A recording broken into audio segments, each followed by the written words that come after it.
असं घडवूया महाराष्ट्र।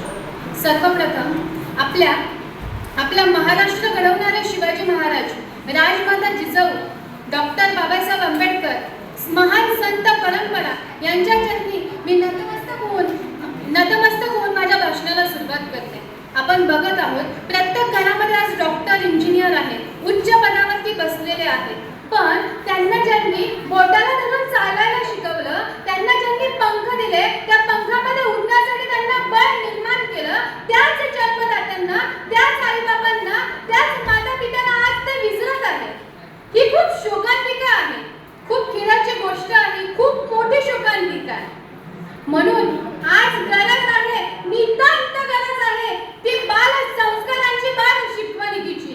बाळ जोवर लहान आहे तोपर्यंत त्याच्या पिंडामध्ये मातृदेवा भव, पितृदेवा भव, आचार्य देवा भव, अतिथी देवो भव ही शिकवण त्याच्या पिंडामध्ये खोलवर रुजवणं अत्यंत गरजेचं आहे, अत्यंत गरजेचं आहे।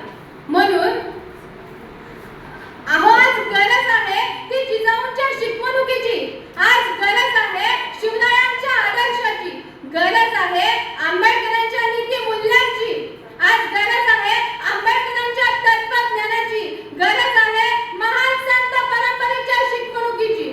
उदाहरणार्थ 400 वर्षांपूर्वी आपण बघतो शिवाजी महाराजांनी किल्ले बांधले आहेत, त्या किल्ल्यांवरती अतिशय उत्तम प्रकारे पिण्याच्या पाण्याची व्यवस्था आहे।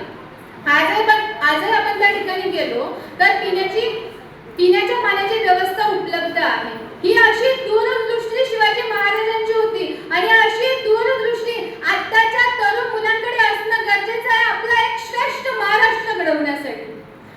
आज आपण बघतो प्रत्येक कॉलेजमधील मुलं ही सुशिक्षित आहेत का? खरोखरच ती मुलं सुशिक्षित आहेत का?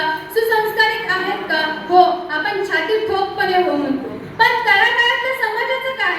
तळागाळातल्या मुलांचं काय? तर तळागाळातला समाज आपल्या महाराष्ट्राचे उद्याचे होणारे नागरिक नाहीत का?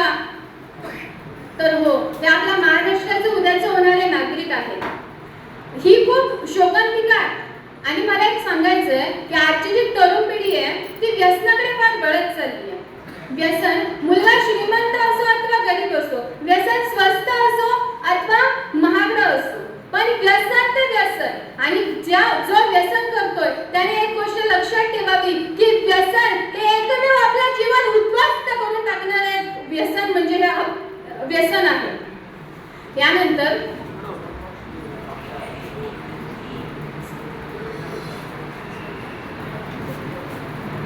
आणि आताच्या सध्याच्या युगात AI ने फार प्रगती केली आहे। AI ने प्रतिमानव घडवलेला आहे। AI पण तुमच्या माणसं कुणाला तरी हा प्रश्न पडला का हो की त्या AI ने बनवलेल्या प्रतिमानवामध्ये आपल्या मातेचं वात्सल्य आहे का? मातेची ममता आहे का? असू शकतात का मातेच्या भावना त्याच्यामध्ये? मनुष्याच्या भावना असू शकतात का? तर नाही। तर मला असं वाटतं